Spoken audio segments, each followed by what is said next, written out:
Hi అండి. Welcome to my channel. So, ఈరోజైతే మనము ఇండియన్ జియోగ్రఫీలోని ఒక ఇంపార్టెంట్ టాపిక్ గురించి అయితే తెలుసుకుందామండి. ఓకేనా? అదే నదులు. నదీ వ్యవస్థలోని నదుల వర్గీకరణ. ఓకేనా? నదీ వ్యవస్థ అండి. భారతదేశ నదీ వ్యవస్థ అనమాట. సో, ఆ నదీ వ్యవస్థలోని భాగంగా ఈరోజైతే మనం ఈ టాపిక్ అయితే చెప్పుకోబోతున్నాము. ఫస్ట్ నదుల వర్గీకరణ అంటే సో, దేశంలో అయితే ప్రధాన నదులు లేదా పెద్ద నదులు 14 ఉన్నాయండి. సో, పరివాహక ప్రాంతం అనేది 20,000 చదరపు కిలోమీటర్లు. అంతకన్నా ఎక్కువ ఇవి సుమారుగా 80% నుంచి 85% నీటి ప్రవాహాన్ని కలిగి ఉన్నాయన్నమాట. సో, ప్ర పరివాహక ప్రాంతం అనేది 20,000 చదరపు కిలోమీటర్ల కంటే ఎక్కువ ఉంటే అవి ప్రధాన నదులు అనమాట. ఓకేనా? లేదా పెద్ద నదులు అనమాట. సో, అవేంటి అవన్నీ మనం తెలుసుకుందాం. సో, ఇక్కడ నది దేశ విస్తీర్ణంలో దాని వాటా, అలాగే దేశ వార్షిక నీటి విలువ వాటా, అలాగే పరివాహక ప్రాంతం అనమాట. ఓకేనా? సో, ఇది ఇందులో నదులే చెప్తానండి. ఇవి మీరు నోట్ చేసుకోండి. ఓకేనా?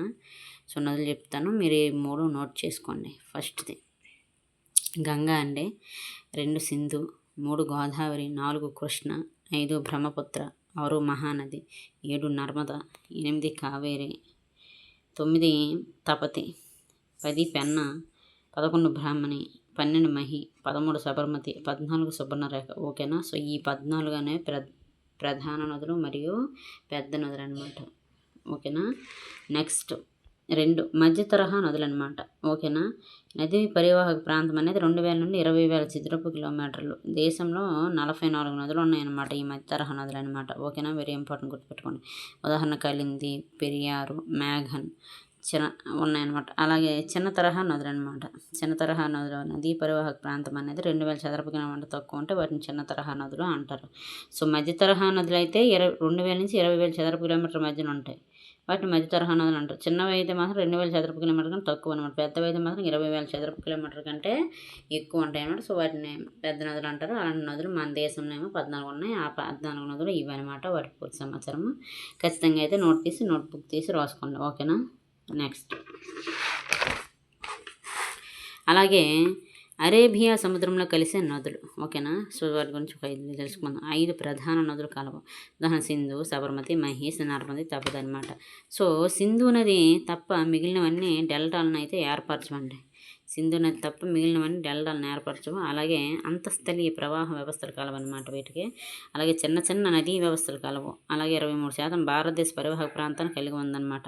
నెక్స్ట్ బంగాళాఖాతంలో కలిసే నదులు అంటే 9 ప్రధాన నదులు గంగా, బ్రహ్మపుత్ర, మహానది, గోదావరి, కృష్ణ, కావేరి మొదలైనవి అనమాట.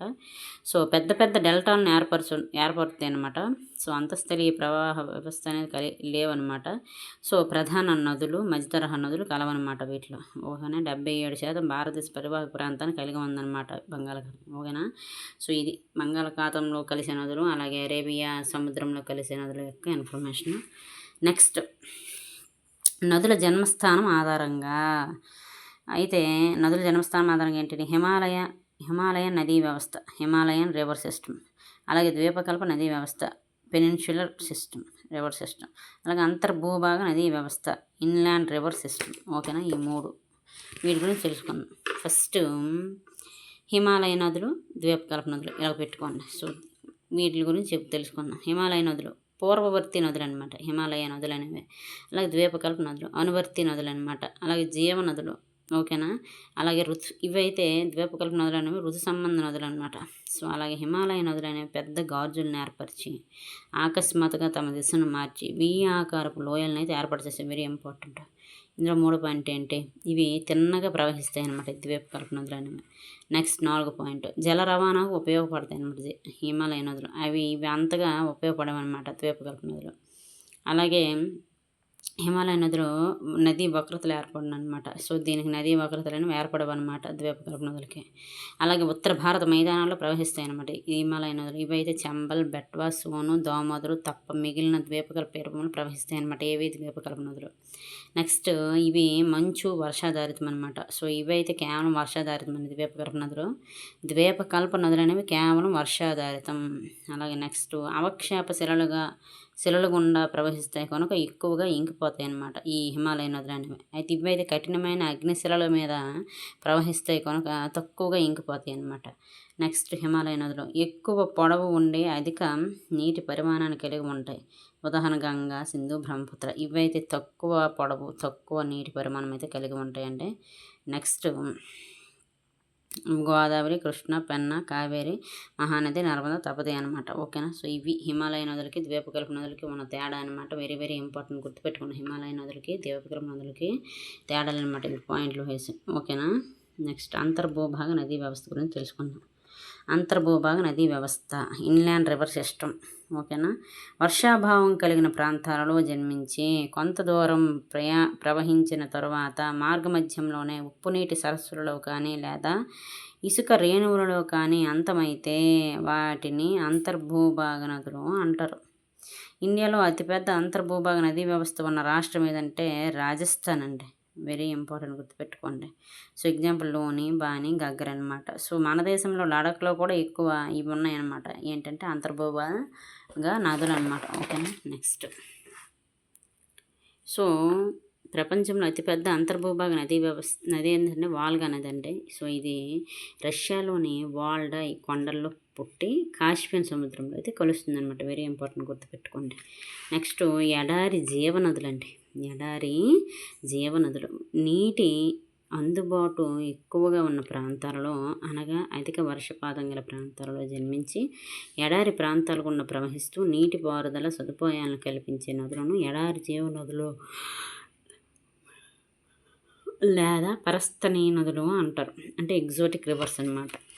సో మన దేశంలో ముఖ్యమైన పరస్తనీయ నది ఏంటంటే సింధు నది అనమాట. గుర్తుపెట్టుకోండి. సో కొన్ని ఇంపార్టెంట్ చెప్పుకుందాం. నది, దేశం, ఎడారి చివరిగా కలిసే ప్రాంతం అయితే తెలుసుకుందాం. సింధు నది అండి, ఇండియా, పాకిస్తాన్. సో ఎడారి అయితే తారు అరేబియా సముద్రంలో కలుస్తుంది. నెక్స్ట్ నైలు నది అండి, ఈజిప్ట్లో ఉంది. 9 దేశాలు అనమాట. సో దీన్ని ఎడారి అంటే సహారా అండి, ఇది మధ్యధరా సముద్రంలో కలుస్తుంది.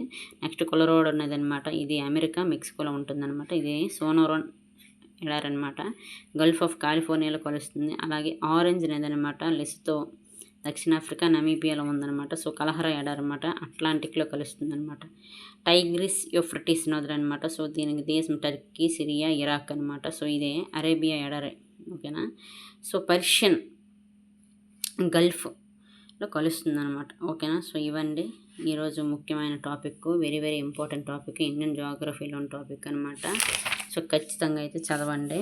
ఓకేనా. అన్ని పోటీ పరీక్షలకి ఉపయోగపడుతుందండి. సో నోట్స్ రాజాను మీకు పెట్టాను, ఖచ్చితంగా నోట్స్ తీసి నోట్బుక్ తీసి నోట్ చేసుకోండి. ఓకేనా అండి. సో ఇది నదుల వర్గీకరణ నదీ వ్యవస్థలోను. ఓకేనా.